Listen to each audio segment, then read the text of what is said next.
Sam Finelli, country singer and songwriter, rose to fame after participating in season 20 of the singing reality show American Idol.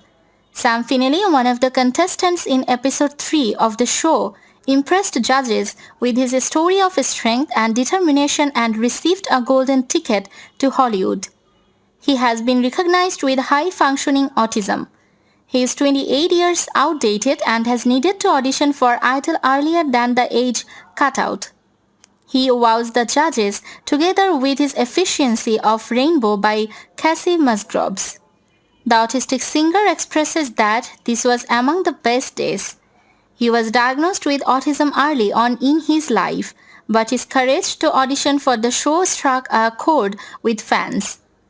Sam attended Beacon College in Leesburg, which is the United States' first accredited baccalaureate institution dedicated to educating primarily neurodiverse students with learning disabilities, ADHD, and other learning differences.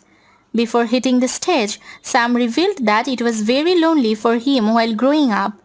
He revealed that he always sang in his shower, basement, and in his room.